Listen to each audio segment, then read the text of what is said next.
안녕하세요. 네. 제가 오늘 입은 할머니 티셔츠 자리예요. 어떤가요?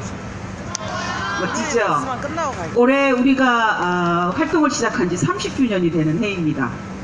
1990년 11월 16일에 시작을 해서 다가오는 11월 16일이면 정말로 만 30주년이 되고요. 한국에서 공개적으로 일본군 성노예제 문제 해결을 위한 운동이 시작된 것은 1988년 아마도 제주도에서 열렸던 한 세미나에서 기생관광 문제를 일본 사람들에 의한 성매매 관광 문제를 다루는 자리에서 초대 저희 정대협의 공동대표였던 윤종옥 선생님이 일본군 성노예제 피해자들과 당사자로서 같은 동시대인으로서 뭐라 그럴까요? 해방 이후 지속적으로 연구 활동을 해왔던 그 결과를 보고하면서 시작이 됐어요. 어쩌면 평화의 섬이라고 하는 제주에서 그것도 일본군 성노예제 문제가 역사에서 배워서 우리가 인식하고 있던 것을 해결하자 그렇게 운동이 시작된 것이 아니고 오늘날 이 땅을 사는 여성들에게 자행되고 있던 성착취 문화, 제도, 정책 그것을 반대하는 목소리에서 시작됐다는 것 그건 우리 운동에 주는 의미가 굉장히 크다고 생각을 합니다. 바로 2020년 오늘 그럼 우리는 어떤 자리에 있는가 그것을 우리의 운동은 늘 돌아보게 만들어준다. 우리의 시작을 잊으면 안 된다 라는 생각을 할 수밖에 없고요. 30주년이 되었는데 정말로 한 아이가 태어나서 만 30세가 되도록 계속해서 같은 요구를 해왔고 계속 전쟁 중단, 평화, 인권 그리고 우리 역사의 정의 실현을 요구하면서 해왔는데 그동안 수많은 생존자들이 인권운동가 평화운동가로 우리 앞에서 삶을 사셨고 그리고 이제는 우리 옆에 빈 자리로 남아 계시는데 과연 우리는 우리 이 역사를 세계와 어떻게 공유할 수 있을 것인가? 한국의 미래 세대들 뿐만 아니라 세계 수많은 무력 분쟁 지역의 미래 세대들에게 우리의 운동을 어떻게 희망의 역사로 인권과 평화의 역사로 계승시켜 나갈 수 있을 것인가 우리가 어떻게 도와줄 것인가 그 고민을 계속 해왔습니다. 그래서 30주년 올해는 지난 1년 전 벌써 1년이 다 되어가고 있습니다. 우리 곁을 떠나신 김복동 할머니, 김복동 인권 평화운동가 그 멋진 영웅 그분의 삶을 통해서 세계 무력 분쟁 지역의 수많은 성폭력 피해자들 그리고 그 속에서 태어나는 아이들 교육권도 생명권도 기본적인 존엄권도 회복받지 못한 채 부여되지 못한 채 인권 유리를 당하고 인권 침해를 당할 뿐만 아니라 죽임을 당하는 그런 여러 가지 현실에 우리가 어떻게 김복동이라는 희망을 전할 수 있을까 그 고민을 계속 해오고 있습니다. 그 첫 출발을 저희들은 김복동이라는 이름을 메이커라고 하죠. 그렇죠? 보통 메이커를 세계에 날려보자. 일본 정부는 지금 우리가 김복동이라는 이름도 세계에서 이야기하지 못하게 하고 있습니다. 성노예라는 표현도 하지 못하게 하고 있습니다. 돈을 싸갖고 가서 방해를 해요.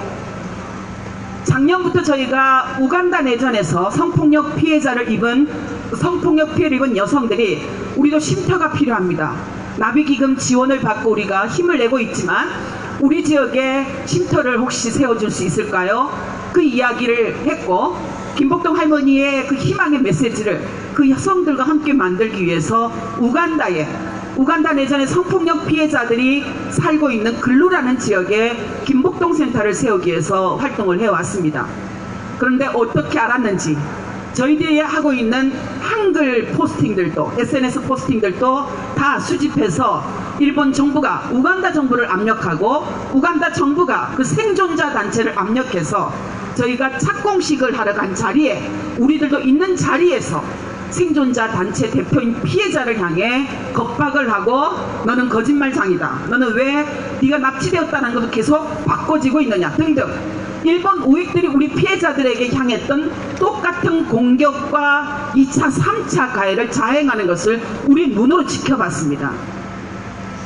왜 우간다에 일본이라는 이름을 티셔츠에 달고 너희들 입고 있느냐? 왜 우간다에 김복동이란 이름을 걸고 활동을 하느냐 등등. 왜 우간다에 소녀상을 세우려고 하느냐. 우리는 생각지도 않던 일들을 그렇게 공격하며 반대하는 활동을 계속해왔어요. 어쩔 수 없었습니다. 생존자를 보호하기 위해서 그 막강한 강대국의 금권력에 피해를 받고 오욱 쪼그리고 있는 그 피해자 단체들을 보호하기 위해서 우리는 소리 없이 오른손이 하는 일을 그야말로 왼손이 모르는 방식으로 나비기금을 지원하는 것만, 쉼터를 건립하는 것도 그 어떤 것도 할 수 없다라는 상황에 다다랐습니다. 그 피해자 단체들도 그렇게 결의를 할 수밖에 없었어요. 우간다 땅에서 더 이상 김복동의 명예를 훼손할 수 없습니다. 우간다 땅에서 더 이상 정의연이 지난 30년 동안 해왔던 활동을 훼손할 수가 없습니다. 그래서 저희들도 너무나 가슴 아프지만 우간다에 김복동 센터를 세우는 것, 말은 김복동 센터지만 우간다 내전에서 성폭력 피해를 입은 생존자들을 지원하는 센터로 이름을 걸었고, 그 여성들을 위한 쉼터와 게스트하우스와 작업장, 그리고 그 성폭력으로 태어나는 아이들도 교육받을 권리가 있다는 것 때문에 학교를 세워 공부를 하게 하는 그런 다양한 모양을 갖춘 쉼터를, 센터를 세울 그런 계획을 추진해 끝에 일본 정부의 압력 때문에 거의 저는 깡패 수준과 같다고 생각합니다. 그런 몹쓸 집단이 결국은 피해자들을 굴복시키고 피해자들과 피해자들의 연대를 끊어내려고 하는 그런 행동을 지난해부터 올 초까지 계속 해오고 있습니다. 그래서 과연 우리가 해야 할 일이 그럼 무엇일까? 어떻게 하는 것이 생존자들을 다른 한편으로 지원하고 김복동의 메시지가 꺾이지 않고 계속 세계를 향해 날개를 펼칠 수 있을까? 그 고민 끝에 이렇게 활동을 바꿨습니다. 세계 각지에 김복동 센터를 세운다. 세계 각지에 김복동 센터를 세워 이제 지난 30년 동안 김복동이 펼쳐왔던 인권과 평화 메시지, 그것을 우리만이 아니라 세계 미래 세대들과 함께 공유하고 그 어느 곳에서도 여성이라는 것 때문에 성폭력 피해를 입는 것이 아니고 약소국에 태어났다는 것 때문에 다르다라는 것 때문에 소수자라는 것 때문에 인권 유린을 당하지 않는 그런 세상을 만들어가는 센터 김복동. 그래서 김복동을 우리는 2020년 한 해 내내 세계에 날리기로 했습니다. 티셔츠로, 스티커로, 가방으로, 휴대폰으로, 센터로. 그 첫 번째 여러분 미국에 세웁니다. 어디에 세울 건지 수집하지 마세요. 이제 소용없습니다. 합니다.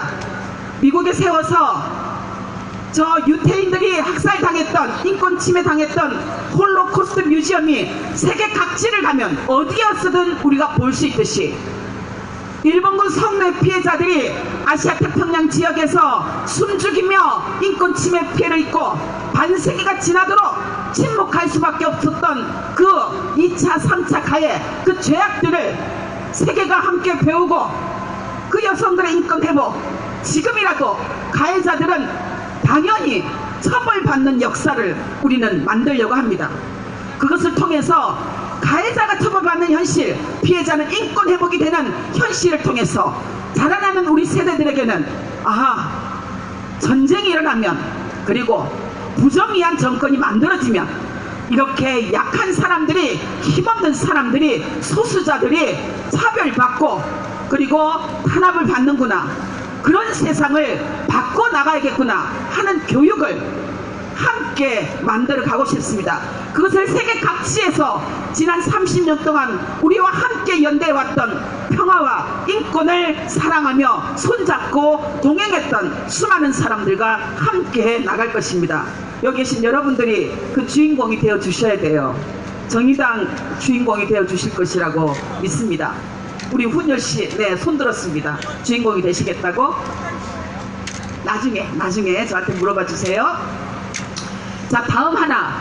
여러분, 필리핀에서 지금 화산이 폭발하고 또 지진이 일어나고 있는 거 아시죠? 네. 이제 그런 땅에서 일어나고 있는 일도 더 이상 남의 일일 수가 없습니다. 왜냐하면 여기 앉아있는 우리는 일본군 성노예라는 뭐랄까요, 글로도 말로도 우리 감정으로도 표현할 수 없는 끔찍한 고통을 겪었던 그분들의 고통에 함께하고 그분들이 냈던 목소리에 위드유를 외치고 그리고 그분들이 꿈꿨던 세상을 만들기 위해서 다짐하고 결의하기 위해서 이 자리에 모였다고 생각을 합니다. 일본군 성노예제 피해자들은 한국에만 있었던 것이 아니라 필리핀, 인도네시아, 동티모르, 그리고 타이완, 중국, 또 네덜란드 여성들까지 아시아 태평양 지역의 수많은 여성들이 같은 피해를 입었습니다. 필리핀에서도 여전히 일본 정부에게 사죄하고 배상하라 절규하고 있고요. 중국에서도 또 대만에서도 인도네시아에서도 생존자들은 절규하고 있습니다. 그게 벌써 75년이 다가오고 있습니다. 저희가 지진과 화산 피해를 보고 바로 필리핀 마닐라에서 우리와 함께 지난 28년 동안 연대하고 있는 릴라 필리핀이라는 단체가 있어요. 릴라 필리피나라고. 그 단체 수소문을 했고 지금 피해자들 상황을 점검을 하고 있는데 역시 피해가 일어날 수밖에 없었습니다. 그래서 급하게 지금 필리핀의 피해자들을 지원하는 그런 긴급 활동에 저희가 들어갈 수밖에 없게 됐고요. 혹시 여기 계신 여러분들 중에서도 필리핀 피해자들과 함께 연대하고 싶다 하시는 분들은 저희들에게 연락을 주셔서 우리가 함께 할 때 힘을 더 모아서 뭐랄까요, 희망을 우리가 전하는 희망이 그 피해자들에게 조금이라도 위로와 지지가 될 수 있는 그런 세상이었으면 좋겠습니다. 다른 하나, 우리가 일본 정부에게 가해자를 처벌하라, 사죄하라, 배상하라 외치고 있으면서 우리 아내 폭력은 침묵하면 어떻게 될까요? 안 되죠? 그죠? 네. 우리의 운동의 시작을 잊으면 안 된다라고 제가 처음에 이야기를 했습니다. 그 이야기는 우리가 안고 있는 폭력들을 해결하지 않으면 진정한 일본군 성노예제 피해를 해결했다라고 할 수 없다. 그 말과 같습니다. 우리 사회가 여전히 가부장제적이고 우리 사회가 여전히 성폭력을 만들어낸 사회라면 그건 일본군 성노예제 문제 해결 아니다라고 생각을 합니다. 가해자로부터 반성과 책임 이행을 받아냈지만 우리가 여전히 그런 여성들을 향해 너희 탓이야, 너희 책임이야, 왜 너희가 너희 몸간수를 잘 못했어, 왜 너희가 돈 벌기 위해서 서로 갔니, 너희들은 자발적 그런 일을 한 여성이야, 이런 이야기를 저 옆에서 지금 하고 있어요. 반일 종족주의라는 사람들이 수요일마다 저 옆에서 하고 있습니다. 이런 일이 지금 일어나고 있어요. 그동안 우리가 눈 감았죠. 사실은 이건 우리 문제가 아니라고 생각을 했기 때문에. 또 하나 있습니다. 비판만 할 것이 아니라 베트남의 미국 전쟁에 우리나라 청년들이 그 당시에 참전을 했습니다. 아시죠 여러분? 그리고 물론 고엽제 피해자가 되고 죽임을 당한 청년들도 많아요. 단 또 하나, 자국의 청년들 이 나라 정권은 가해자가 되게 만들었습니다. 민간인 학살 가해자가 되게 만들었고 성폭력 가해자가 되게 만들었어요. 지난 2012년 김복동 기로녹 할머니와 함께 정의연은 나비기금을 만들었습니다. 우리도 일본군 위안부 피해자지만 지금 세계 무력 분쟁 지역에서 성폭력 피해를 입은 그 여성들을 우리는 지원하고 함께 연대하고 싶어요. 그렇게 나비기금은 시민들의 모금으로 날아가기 시작했습니다. 콩고로, 우간다로, 나이지리아로, 이라크로, 코소보로, 그렇게 해서 세계 무력 분쟁 지역의 성폭력 생존자들의 연대를 만들고 함께 이 땅을 전쟁이 없는 세상으로 만들어가자, 그렇게 활동을 해왔어요. 그런데 우리는 또 하나, 베트남의 미국 전쟁에서 한국 군인들에게 성폭력 피해를 입은 여성들의 아픔을 우리는 외면하고 또 우리의 책임에서 빼놓을 수가 없었어요. 당연한 우리의 책임이기 때문에. 그래서 2013년부터는 베트남으로 나비가 향하기 시작했습니다. 우리 김복동 할머니, 나도 일본군 위안부 피해자이지만 한국 군인들에 의해서 베트남 여성들이 성폭력 피해를 입었으니 한국 국민으로서 여러분들에게 사죄드립니다. 혹시 여기 계신 분들, 내가 한국 국민으로서 베트남은 미국 전쟁에 한국 군인들에 의해 성폭력 피해를 입은 여성들에게 책임 인식을 느낀 분 계신가요? 계시죠? 그래서 여기 함께 앉아 계시죠? 네. 매월 그래서 저희가 그동안 31분의 생존자들을 발굴해서 인터뷰를 하고 매월 50불씩 지원을 해왔습니다. 나비기금을 날려 보내왔어요. 말은 지원이지만 사실은 책임을 다하는 그런 기금입니다. 그리고 매년 한 번씩 베트남으로 사죄라는 사죄 기행을 다녀왔습니다. 이름은 나비 기행이라 붙이고 사죄 기행을 다녀오고 그 사죄 기행을 통해서 한국 군인들에 의해 민간인 학살 피해를 입은 분들에게 사죄드리고 그리고 그 증오비 앞에서 추모하고 헌화를 하고 또 다른 한편 민간인 학살 피해 직계 유가족들에게 그 아이들에게 자녀들에게 학교 다닐 때 타고 다닐 자전거를 기증하고 장학금을 전달하는 그런 활동을 나비 기행을 통해서 해왔어요. 다가오는 2월 20일부터 2월 26일까지 우리는 또 2020년 사죄 기행을 베트남으로 떠납니다. 여러분 막 함께하고 싶어서 지금 마음에 양심이 간질간질하죠? 이 양심의 간질간질거림을 잊지 마세요. 그대로 갖고 가셔서 나는 어떻게 할 것인가?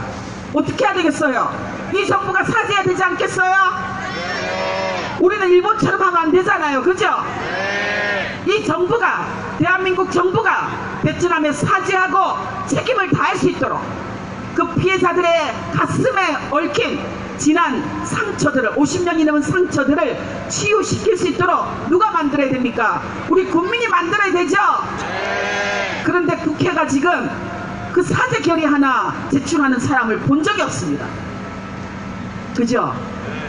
돌아가서 그 일 했으면 좋겠습니다. 또 하나, 어느 수요시 때 저 광주에서 올라오는 한 초등학생들이 이 자리에서 자유 발언을 한 적이 있어요. 우리는 오늘 이곳 수요시에 오기 전에 베트남 대사관을 방문했습니다. 그리고 베트남 대사에게 우리의 사죄 편지를 전달했습니다. 대한민국 국민으로서 베트남 사람들에게 사죄드립니다 라는 사죄 편지를 전달하고 이곳에 왔습니다. 그것이 할머니들이 우리들에게 원하는 메시지라고 생각했기 때문입니다. 여러분 이때 이 자리 없지만 박수해도 돼요. 우리가 할 수 있는 활동들은 그렇게 바로 내 옆에서부터 저 멀리 아주 저 멀리 떨어진 영역에서 할 수 있는 것이 아니라 바로 우리 옆에서 실천할 수 있는 일부터 하나하나 해나갈 수 있다고 생각합니다. 베트남 사죄 기행에도 혹시 지금이라도 여러분 함께 하시고 싶은 분들 우리 노란 조끼를 입고 계신 분들에게 연락을 해주시면 함께 또 동행해서 더 멋진 그런 나비의 여행을 할 수 있었으면 좋겠습니다. 여러분 피켓 한번 들어볼까요? 기자님들은 앞으로 다 여기 서셔도 됐습니다. 피켓 드시고 피켓이 없으신 분들 좀 춥지만 손 앞으로 손 위로 내버려주세요. 손 네.